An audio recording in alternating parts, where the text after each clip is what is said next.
Welcome to the Stephen Mansfield Podcast.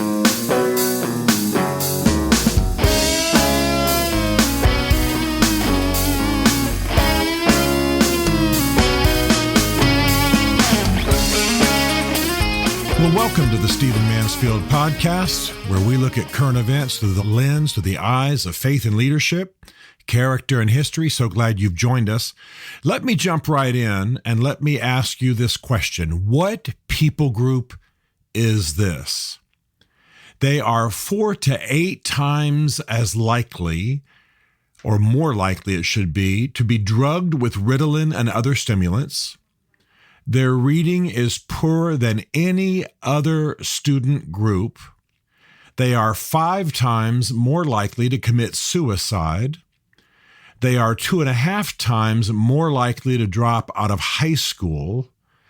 They are severely underrepresented in college and even more so among college graduates, which locks them out of today's jobs, much less locks them out of tomorrow's economy. Who is this? What people group is this? How quickly can we rush to their aid? Is it African-American 14-year-olds? Is maybe males? Is it, 25-year-old Asian women? Who is it? Is it white 10-year-olds? What group is this that is in this kind of horrible shape? Well, let me tell you, it's boys. Boys in America. Think about that. The downward spiral of American boys is stunning. They are most represented in special needs programs in schools. They are substandard on average in mathematical skills, substandard on average in reading skills. They are by far the most in trouble in schools by every standard. They are underperforming. As a result, then men are in decline in our society. We've already talked about that a great deal. Now, normally I would be talking about these things in my other podcast, The Great Man Podcast, and I hope you'll listen to it because we're talking constantly to men, coaching men, drawing men out. But this podcast is a lot about public policy. It's a lot about politics. It's a lot about governing. We have a lot of people in governments all over the world who listen to this podcast, and I want to draw attention to the issue of boys. No society thrives when it diminishes, some people would say declares war on its boys, its young men. And I would suggest that there is, it might be inadvertent, but there is, particularly in the Western world, and perhaps, again, I say unintended, war on boys. They are in trouble. They are despised. They are being raised in a society that suspects them, that doesn't understand them, that doesn't take time to recognize the factors of their development, that labels them. The term toxic masculinity is something that is laid on them. And by the way, I've seen it in curricula that are for very young, elementary age young males. We have a crisis of boys in our society, and I think it's extremely important for us to ponder it. I'm very grateful to a woman I've not met. Her name is Erica Commissar, an unusual name, given my background anyway in Germany and paying attention to history. She has recently written an article I urge you to read. It's in the Wall Street Journal, and it's called "School is a Hostile Environment for Boys." And her thesis is that teaching methods are better suited for girls who get better grades and have for more than a century. Now, I've talked about some of these things in my other podcasts, but let me kind of lay it out for you here. Boys and girls develop differently. I'm not just talking about physically, but I'm talking about chemically, psychologically. They develop differently and they develop at different rates. If you don't recognize this, you're going to have an inherent bias against boys. Let me give you an example. Boys between 2 and 6 years of age, their bodies are just awash with testosterone. And so we have learned that what works best for them in school, what works best for them if we're going to ask them to study for 6-8 hours a day in some cases, is that they have numerous recesses, that they're allowed to go out and burn off some of that testosterone and express their energy in constructive ways and not be forced to sit in a prison-like environment in a classroom and to behave like girls. So some of the programs, and by the way, Dr. Commissar makes this very clear in her article, School is a Hostile Environment for Boys, again, in the Washington Journal of just last week. She makes the point that the programs that work best for boys are boys which have 3 recesses a day. Now, I don't know there's some of you educators probably rolling your eyes and saying, how in the world do we do that? But it's not just that boys then burn off their excess energy and therefore are able to sit in the classroom more creatively and more effectively, but also that when you allow them to exercise themselves in the full sense of what that means, their brains develop better. The brain synapses work better. They learn more. It's almost as though it increases their IQ, although that's not really the right measurement to right rating system to use for what I'm describing. But boys learn more, can absorb more. Their brains growing. They are learning. They are allowed to develop the full brain capacity through physical activity. It's pretty stunning. So think about it. If you require boys between the age of 2 and 6 to sit still in a classroom and maybe get a few minutes of recess, well, then you're not going to be developing them well. And let me tell you another thing that's going to start to be a factor. Up until about the college years, boys and girls of the same age can be as much as 5 years apart developmentally. We know very well that girls, along about the middle of the elementary school years, surge ahead. They develop more rapidly. They do better in school. They have the skills and the emotional IQ, the emotional ability, EQ, I should say, to develop in school. They do well. Boys lag behind. And yet, of course, we have what some people call conveyor belt schools in our public system. We expect everybody to develop kind of March goose step at the same pace. Well, it's not going to work for boys. They're going to lag behind. They're going to seem like misbehaving kids. They're going to seem resistant. They're not going to do as well. They're going to get frustrated. They're going to get labeled. In some cases, they start to drug them with the drugs that I've mentioned, Ritalin and other things, because these are the drugs that they give boys. Boys are far over-drugged to a dramatic degree in this generation, and I've recommended articles before on this subject. So now what happens is along about the college years, things start to even up. The boys develop more rapidly, girls and boys. By this point, they're men and women, young men and women in their early 20s. They level off, and boys actually start to excel a little bit more. They actually start to blow past the girls in some cases. Now, listen, I want to pause right here and say that I've advocated in my life for a lot of different people groups. And what I get tired of is people thinking that because you're advocating for one people group, you're anti another. I advocate for Kurds, for example, quite a bit. Well, that doesn't mean I'm anti-Asian. I've advocated for young African-American men. That doesn't mean I'm anti-Latino. You understand what I'm saying. Please, for a moment, let's turn off this identity politics that dominates our society. I'm advocating for boys. That's not because I'm anti-girls. I'm married to a girl. I have a girl who's a daughter.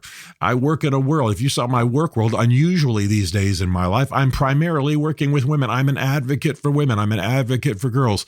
But to describe the problems and the challenges that our society is handing to boys does not mean I'm anti anybody else. So forgive me for going off on that for just a moment.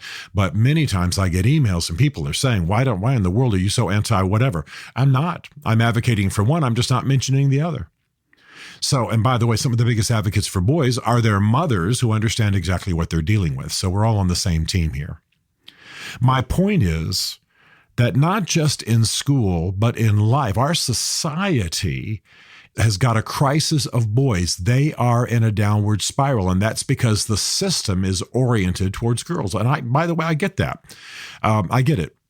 You're a teacher, you're in school. Who are the ones who are performing? Who are the ones who are behaving? Who are the ones who are sweet? Who are the ones who don't, get in fights on the playground? Who are the ones who advance the most rapidly? Who are the ones who most reward you as a teacher with performance? It's the girls. If you're, let's say, a 6th grade teacher or a 7th grade teacher or an 8th grade teacher, maybe even 12th grade. And then, of course, it's the boys who actually decide to go on to college, and that number's dropping rapidly. They start to perform. They start to achieve. This was pretty much my story. I never was diagnosed with anything like ADD. I never had to have any. I was never drugged in any way. But I certainly can tell you that I did fair, B, maybe, all through elementary school and high school. And when I hit college, man, I took off. I took off intellectually. I took off physically. I knew I was lagging behind. I knew I wasn't up. Even to the girls I was dating, they were just smarter than I was, better than I was. And then college, things really started to take off. Well, we need to recognize that. And that doesn't mean I'm asking the public schools to have separate boys and girls schools, but recognize those differences and somehow set up the system so it works for the boys as well as the girls. And more broadly in society, we cannot have a negative attitude towards boys. We can't see them as problems. We can't try to drug out what is normal male behavior. We need more male teachers, and we certainly need more active fathers in the homes who can narrate the male journey. One of the things I've done, and trust me, I am no expert, but one of the things I've done in schools and done for groups of educators and so on, just because I have a little bit of prominence, is I've been able to narrate my journey, what it was like to sit in class and what I didn't get, and how my brain didn't work a certain way. I wasn't damaged in any way or didn't have any major dysfunctions. I was just a boy, for heaven's sakes. So when I'm in the 7th grade, I'm wanting to pull the walls down, scratch my eyes out with boredom. But I'm not doing well in school. I mean, I'm doing okay. I think maybe C+ or B- at that point. And somebody could have engaged me at my level. They didn't understand it. I was often in trouble. If I hadn't been a pretty good football player in high school, I think I would have had more challenges, but they were giving me a pass because they were hoping that I'd, represent the school in college and pro football. So all that to say, I've told this story before. I don't need to bore you with it now.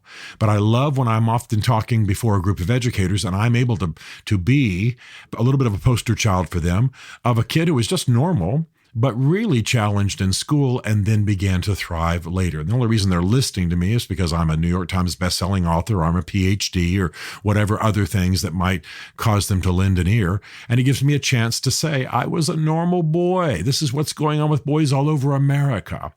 And when you add in the video games today, the sedentary lifestyles, the fatherless homes, we really are kind of declaring war as society on boys. So why am I bringing this up in a podcast that's largely about government and societal trends and about governing?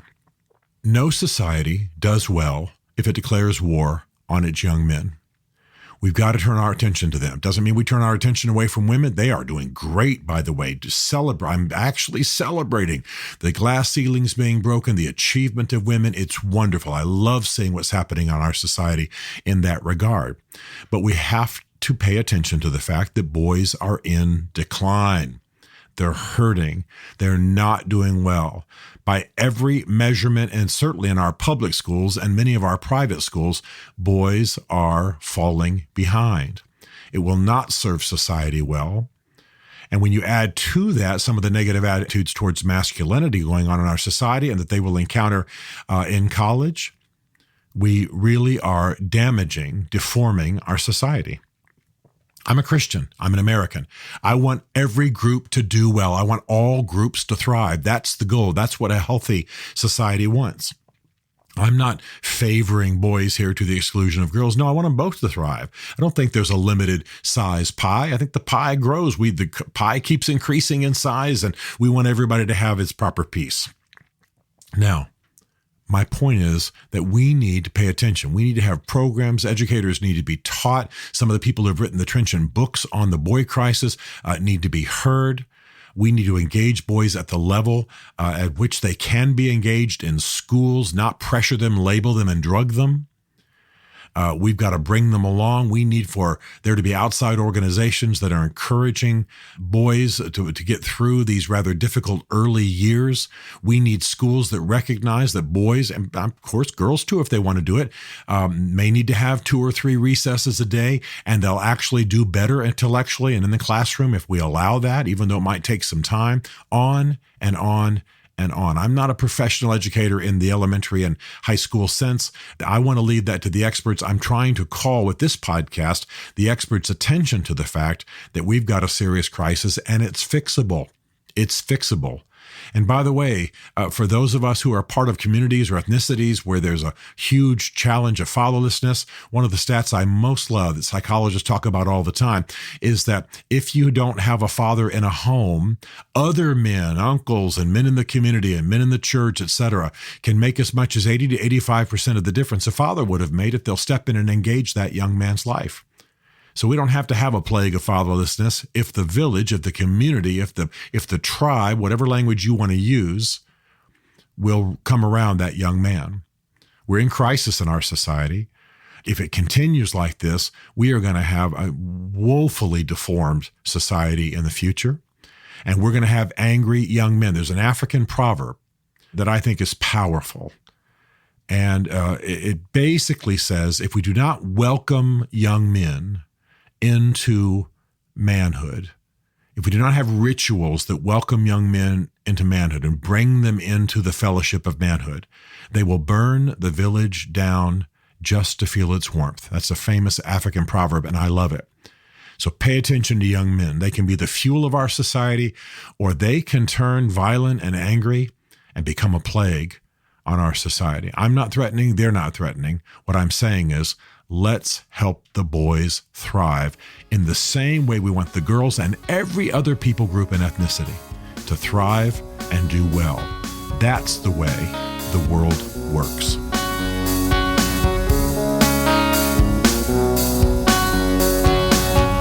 Stephen Mansfield is a New York Times best-selling author, a popular global speaker, and senior fellow for public leadership at Palm Beach Atlantic University.